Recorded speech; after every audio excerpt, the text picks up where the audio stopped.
ఈరోజు కర్నూలు జిల్లాలో బైరెడ్డి సిద్ధార్థ రెడ్డి అనే వ్యక్తి ఇవాళ చంద్రబాబు నాయుడు గారిని అదే రంగా పవన్ కళ్యాణ్ గారిని దూషిస్తూ జరిగింది. ఇది వీధి కుక్క లాంటి వాళ్ళు ఇలా మాట్లాడటం కూడా జరిగింది. అసలు కుక్కలు ఎవరంటే ఇవాళ ముఖ్యమంత్రి కాడి నుంచి కింద స్థాయి వరకు ఎమ్మెల్యేలు, ఎంపీలు, నాయకులందరూ కూడా ఇవాళ కుక్కల్లాగా కుక్కలంటే ఇవాళ పిచ్చి కుక్కల్లాగా మాట్లాడుతున్నారు. వాళ్ళు ఏంటి 5వ తరగతి చదువుకునే పిల్లలు పవన్ కళ్యాణ్ గారిని కూడా ఎందుకు కొడతాడరా ఈ వెధవాని, ఎందుకు కొడతాడరా బైరెడ్డి సిద్ధార్థ రెడ్డి, నువ్వు తన్నులు తినమాక. రాబోయే రోజుల్లో ఇవాళ చంద్రబాబు నాయుడు గారికి వచ్చే ఆదరణ, అదే రంగా పవన్ కళ్యాణ్ గారి మీటింగులకు వచ్చే ఆదరణ చూడలేక మీరు ఇవాళ ఈ రకంగా ప్రవర్తిస్తున్నారు. ఇవాళ పిచ్చికొక్కలు ఎవరో కాదు, మీరే పిచ్చికొక్కలు.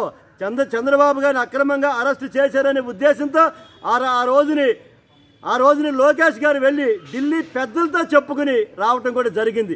అంతేగాని అక్కడికి వెళ్ళి మంత్రాలు చేస్తానికి కూడా ఎవరికి కూడా వెళ్ళా. ఇవాళ రాష్ట్రంలో కుక్కలు ఎవరైనా ఉండారంటే బైరెడ్డి సిద్ధార్థ రెడ్డి అనే కుక్క ఇవాళ మాట్లాడాడు.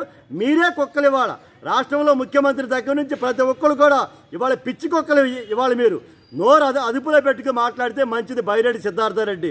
లేని పక్షంలో జీవితంలో తగిన మూల్యం చెల్లించకాక తప్పదని చెప్పని హెచ్చరిస్తున్నాం.